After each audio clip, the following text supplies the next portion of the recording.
watching Thrifty Kaniffy. Hello everyone and welcome to Thrifty Kaniffy. Well, today we're going to be taking a look at a premium review, and this one is a $175 knife from Buck Knives. This is a limited edition.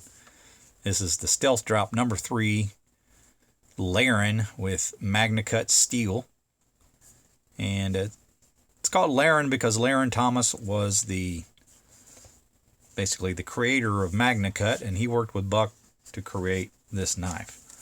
So let's take a look at the packaging really quickly here. We got the model number here of 8501BR-SLT-B. It's a Esquire, 501 Esquire. Catalog number 13706, born on date August 15, 2023. It says U.S. made knife, imported sheath. That's actually incorrect. As we'll see in a moment, the sheath was made in the United States. We have the cancer warning here and the forever warranty. So let's lose the sleeve. Let's see what we've got in here. We've got the box. Logo on the top says Edge of a Legend here, kind of embossed on the box. Magnetic style close. And inside we've got all of those paper shreddings at the bottom there. You get this leather sheath, or slip, or clip. Clip slip, I guess would be the best way to describe it. A little unhappy with some of the things about the slip. The printing seems to be kind of off to the left and a little bit slanted. So either they cut the leather incorrectly or they stamped it on there not straight. On the back, you can see it's kind of wonky on this piece of leather, this second piece of leather that's holding the clip on. Kind of goes to the right. The stitching's not very straight. But we have a stamp on here for 501 to let you know it's a Esquire slip. And there it says Made in the USA on the actual leather itself. So why they called that an imported sheath, I really don't know. Can't answer to that, but there you have the slip, and we'll kind of get a chance to see how that fits in there in a moment. You can see all the shavings, and then got a little blurb up there at the top. But you get the Knife Nerds logo on this little baggie too. Again, pretty much matches what's on the slip. And it's got a little drawstring on it, so you can tighten that up. But here is the Larrin. Now, quickly before I get into the review, just kind of give me the opportunity to get the slip out of the way. You can see how that fits in there. It's kind of proud out of the top, and then you can pull it really easily. Pretty sure, based on the video I watched with Buck and Larrin, that that's kind of what Larrin Thomas wanted. And if you're not familiar with who Larrin Thomas is, he is the guy designed, or kind of came up with Magnacut steel. And so they kind of interviewed him, and he was a part of the design process. Picked out an exclusive knife that Buck had made in the past, and it's very similar to that Esquire, with different handle material, different steel, and a different blade shape. But the handle was kind of based on something that Buck had made previously. But again, you can see it slips in there really good, and there's no issues with that. But it's not my style sheath. I don't like to have that much exposed. So I would probably, if I was going to carry this regularly, use a different kind of slip to protect that handle more. That ebony handle, it's not going to take much to knock that around and bang into stuff and scratch up the wood pretty good. But the Larrin, okay, so what is this? This is a 501 Esquire, but it just sort of got some custom flourishes to it. It's a barehead, so we've only got the one main pivot bolster there, and you can see it's like a brushed nickel silver. Now, Jersey Knife Guy wanted to kind of get my take on this. He was interested in seeing this review because he had gotten a Larrin himself, and he wasn't particularly happy with it. This is a $175 knife, so the expectations are quite high, and you would want this to be as good as possible for what you're paying, and I can't disagree with that. So if we're a little more critical of the more expensive knives, I think that's fair. But if we look at what we've got here, we've got ebony handles. Now, these are the handles that they procure from the wood from Taylor guitars. And so this is, the true ebony wood. And again, you get the nickel silver bolster there at the top. You do see the pin. Under the right lighting, it kind of disguises itself. But with the satin finish on there and the nickel silver, the way they've polished it, I don't know that I fault them too much for being able to see the pin. I just think that's sort of more of a product of how they've finished it. If they had gone for more mirror finish, it probably had disguised that pin a little more. And again, you don't only see it, at least on my knife, from certain angles. Like if the lighting's a little more brilliant, then you'll pick it up, the difference in the way it reflects. But overall, I don't think it to be, like a massive detraction from the knife. And the handles are really well done. They've chamfered those. They're smooth. The grain seems very nice and tight. You can see you have just a little bit of chamfering down here at the bottom. Makes for a very nice handle shape, and it's smooth. I really have no complaints about the ebony. And you can see on both sides that's really well done. Good transition to the bolster. No gapping there. And I put a little mineral oil straight onto the wood. If you have a wood handle, and depending on the humidity and the temperature and so forth, you're going to have the wood move a little bit. That's just the natural properties of that. Now you can see there's no pins on this, so it's been applied with adhesive. And I did actually find a little bit of adhesive on the interior portion of the channel there that I had to kind of remove. It looked like it had gone through one of the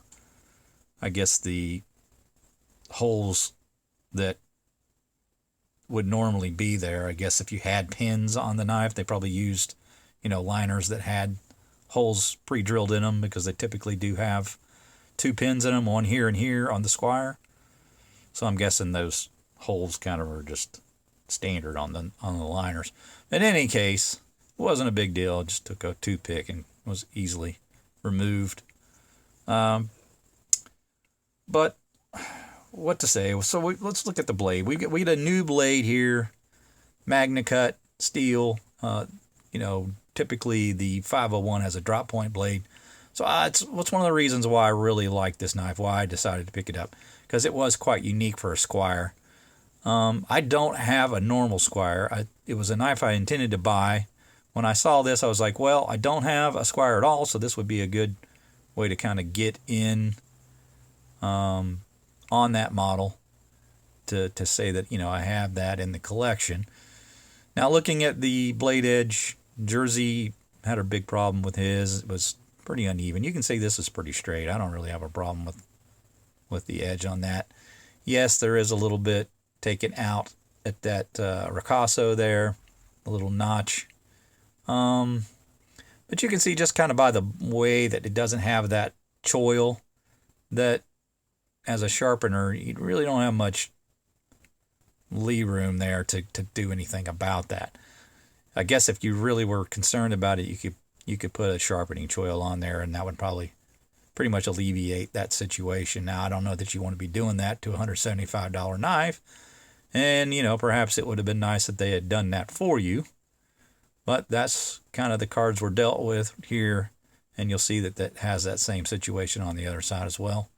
But overall, the edge is pretty even, and the grind, looks pretty good to me on both sides. So perhaps, Jersey got a little unlucky there with his purchase. I'm have no intention of sending this back. I'm more than happy with it. Do I think it's the greatest value knife in the world? I do not. You're paying for the steel, much like Jersey said. You're paying for that Magnacut steel. Now, another thing that I'm not massively a huge fan of is the size that they use for that Tang etch on there. I think they could have made the glasses smaller. The font that they use for the Magnacut is kind of generic looking. It doesn't speak class. Let's just say that. And again, it's just a little large. With that logo, it's just, I don't know, a little bigger than I think it needed to be. Now, this side looks pretty standard. Would I have liked to see them stamp it? Yeah, probably. But maybe the hardness of this knife makes it more difficult for that to happen. So they just put an etch on there. It says Buck with the anvil there logo and then USA below it. So nowhere on here does it say Esquire or 501 or anything like that. You just have to kind of know that that's what it is. But I do like the blade shape a lot. I love the look of this long pull in the combination with that clip point blade, so I'm super happy with that. That to me is what sold me on the knife. You do have a little bit of swedging there.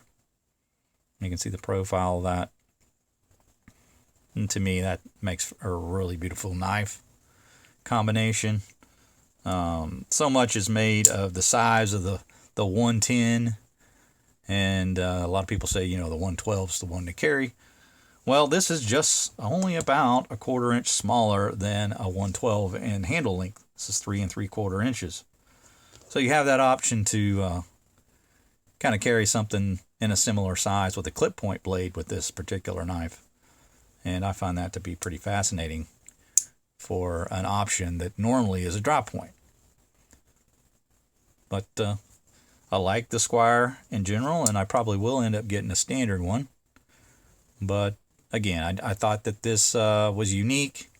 Is it worth $175? Again, you're paying for the blade steel. It's essentially a $60 knife with a $110 blade, if we're being honest. I don't think there's anything particularly special about the knife itself, other than it differs a little bit from the normal 501. Again, you lose the rivets to make it clean. Like Larrin Thomas was looking for a really clean design, and you get that with the barehead and the ebony wood there. So for that purpose and that design principle, then I think they've hit the mark there. That's kind of what they've done, and they did a good job in creating what it was they were trying to create. Now, whether you like it or not, or whether you think it's worth $175, no, I'll just leave that to you to decide. But I think probably a little overpriced. But they're limited to 800. So, I mean, it's like you can decide that you like it or you don't like it, but they're not going to be around forever, and they're going to be pretty limited. So maybe, you know, that's worth a little bit of a premium. So another thing that Jersey was complaining about was the centering on the blade. Now, mine is a little leftward leaning there. It's not going to be perfect. But I've never been particularly harsh on the centering of a lockback. I just feel like, you know, there's room for that to move around. I push it over, and then it kind of just stays there. I'm sure you guys have probably handled knives like that, where you just kind of give it a little nudge, and it kind of just puts itself in place. Now, you know, when I close it, then it's going to reset itself, and it's going to be over on the left again.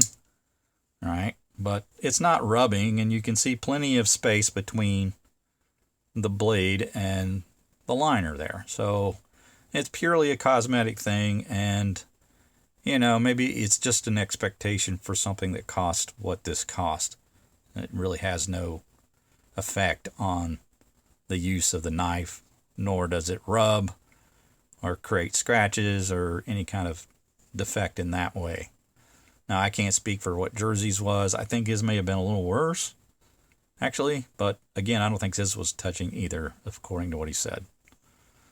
If we look at the back springs, again, I give this a little more latitude than a regular slip joint. You got to have that, you know, mechanism be able to pivot when you press it. So, you know, it rides on a spring or a pin here in the middle where it releases the lock. And you can see, you know, it's not particularly gappy or anything, but you can see, you know, there's some space there for it to work. A little bit of recessedness to the mechanism at the bolster end, but then when you open it up, it's pretty much smooth as a baby's butt. So maybe they designed it in such a fashion that it was supposed to be meant to be more smooth in the open position.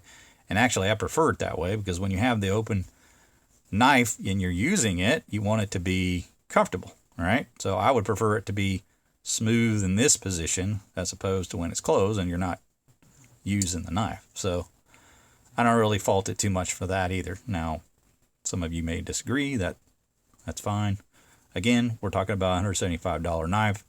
So, you know, you decide how picky you want to be about the fit and finish of the knife. To me, again, I've always just sort of looked at this as a $60 knife with a $110 blade.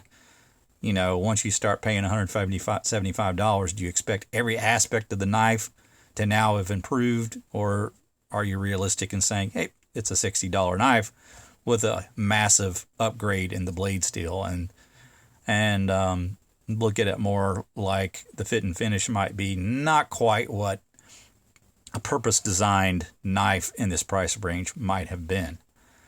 So it's a little difficult to kind of judge it from that perspective, because had this, like I said, been designed from the ground up to be this way, perhaps they would have done a little better job on all the little details of the fit and finish. But at the end of the day, this is just a Esquire with a Magnacut blade. Now, again, I think it's, a little pricey. It's an American-made knife, and you're going to pay a little premium for that.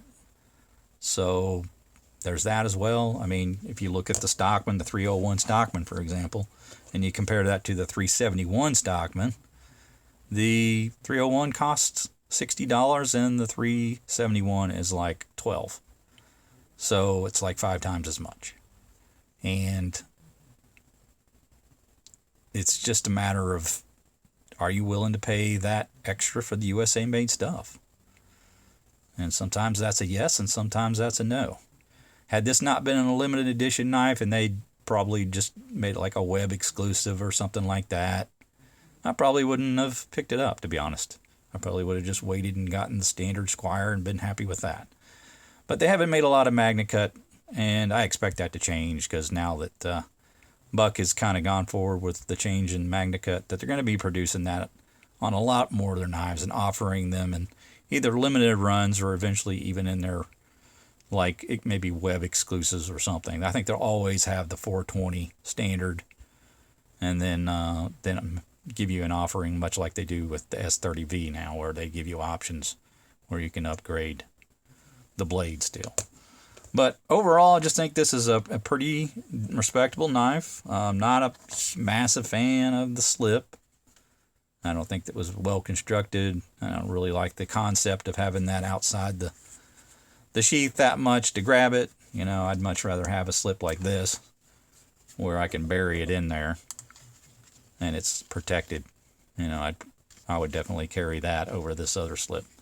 And I don't need a clip. I've never been a massive fan of those types of clips. If you either want a slip or you want a clip on the knife, I suppose that was the other reason why he decided on the clip for this, was they didn't want to put a clip on the knife and mess up the lines, and I can't disagree with that, but just never been a fan of these style slip clip type deals. But that's just me. So I understand why they did what they did, but it's just not really my kind of thing. But overall, pretty happy with the knife. Again, get the Magnacut steel. The blade edge is pretty good. Once I got that gunk out of there with the glue, whatever, it's pretty much just spot on, and you get good action. There's no blade rock side to side or left to right. So I'm happy with that. Very comfortable in the hand, fits my hand really well. It's it's in that size range that I'm super happy with, that 3 3/4 inch. That's why I like the sow belly as much as I do. And then with that curved design, it's not too unlike a sow belly in its shape. So for a lot of reasons, I like this knife. I think it would be a fantastic carry. Unfortunately, I'm a cheap ass, and at $175, I'm not going to be doing a whole lot of carrying of this one. This will be more of a safe queen for me. I'll pick up a 501 regular Esquire if I want to carry one, or at least one that didn't cost $175. But that's going to do it for my review. And Jersey, I hope all goes well with you if you decide to return yours. I hope that provided some information and some opinion and some objective viewpoints there that you guys can make a decision on whether or not that's something that you would want to pursue. I think they were still available last I checked. Again, there's 800 of them. They haven't flown off the website, so probably not the most popular purchase, and I can understand that. I think a lot of people probably are a little bit hesitant to buy, the Knife Nerds logo on there, or some other little things that detract maybe from the knife in ways that they don't necessarily appreciate. But Do I regret the $175? Yeah, I'm a little skeptical about the price tag. I feel like it probably could have been closer to 140, 130 for me, but they've made some changes there. They changed that clip point blade, and that probably factored into the production cost. And it's, to me, that's the selling point, is the fact that this one has a clip point blade in Magnacut, and you can't find that anywhere else on a 501. So it is very exclusive in that way. But that's going to do it for my review, guys. I hope you enjoyed it. I babbled on a little bit. Apologize for that. But make sure you like, subscribe, hit the bell to be made aware of videos when they drop. We'll see you next time. Take care.